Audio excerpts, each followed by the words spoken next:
राष्ट्रवाद एक बहुत ही मजबूत एहसास है।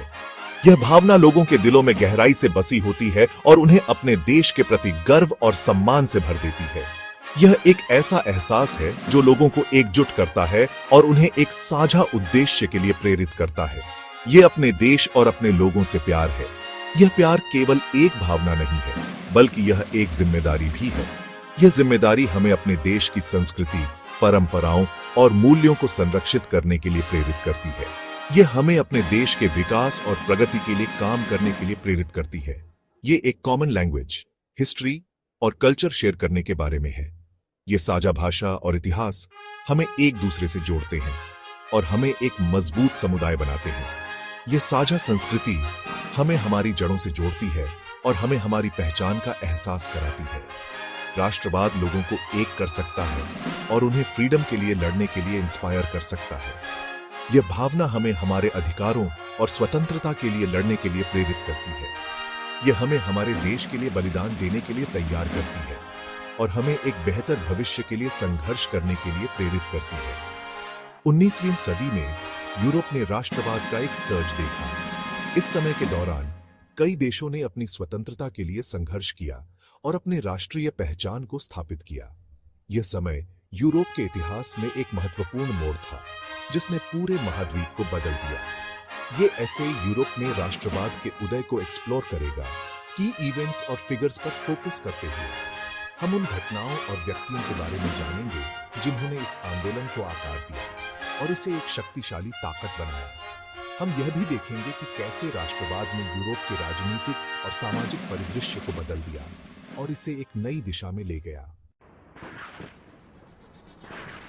1789 की फ्रेंच रेवोल्यूशन यूरोपियन हिस्ट्री में एक टर्निंग पॉइंट थी। इसने किंग्स और क्वींस के ओल्ड ऑर्डर को चैलेंज किया। फ्रेंच लोगों ने लिबर्टी, इक्वालिटी और फ्रेटर्निटी के लिए लड़ाई लड़ी। इस रेवोल्यूशन ने पूरे यूरोप के लोगों को अपने राइट्स और फ्रीडम्स की मांग करने के लिए इंस्पायर किया। इसने उन्हें एकता और राष्ट्रीय पहचान की ताकत दिखाई। नेपोलियन बोनापार्ट, एक फ्रेंच जनरल, रेवोल्यूशन के बाद पावर में आया। उसने अपने कॉन्क्वेस्ट के थ्रू फ्रेंच रेवोल्यूशन के आइडियाज फैलाए। उसने फ्यूडलिज्म को अबॉलिश किया और रिफॉर्म्स इंट्रोड्यूस किए। लेकिन नेपोलियन की एम्बिशन ने दूसरे कंट्रीज में भी नेशनलिज्म को फ्यूल किया। लोगों ने फ्रेंच डोमिनेशन का विरोध किया और अपने नेशंस के लिए लड़े। 1848 पूरे यूरोप में रेवोल्यूशंस का साल था। लोगों ने ऑप्रेसिव रूलर्स के खिलाफ रिवॉल्ट किया और डेमोक्रेटिक रिफॉर्म्स की मांग की। हालांकि ये रेवोल्यूशंस लार्जली अनसक्सेसफुल रहे, लेकिन उन्होंने नेशनलिस्ट सेंटिमेंट्स को और फ्यूल किया। उन्होंने सेल्फ डिटर्मिनेशन और नेशनल यूनिटी की डिजायर दिखाई।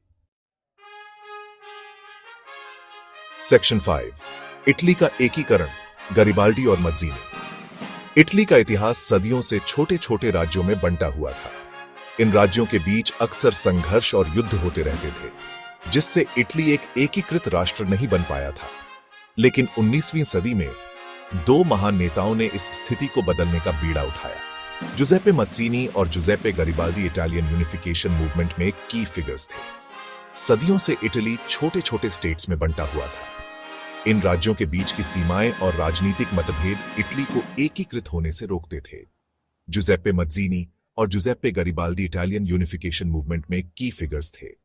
मत्सीनी एक विचारक और क्रांतिकारी थे, जिन्होंने एक स्वतंत्र और एकीकृत इटली का सपना देखा था। मत्सीनी ने एक यूनाइटेड इटली के अपने विजन से लोगों को इंस्पायर किया।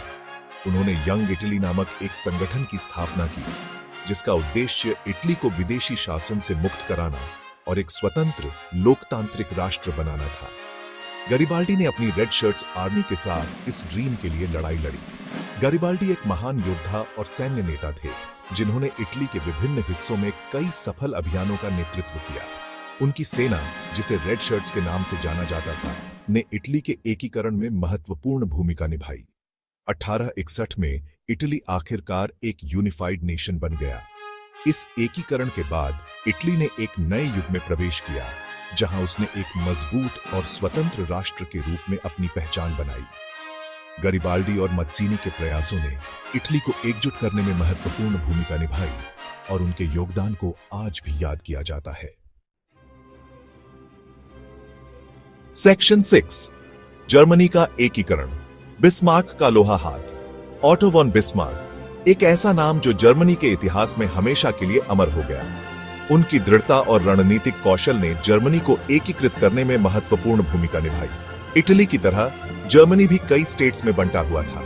इन राज्यों के बीच राजनीतिक और सांस्कृतिक विभाजन था जो एकीकरण को मुश्किल बनाता था, लेकिन बिस्मार्क ने इस चुनौती को स्वीकार किया और अपने अद्वितीय दृष्टिकोण से इसे पूरा किया।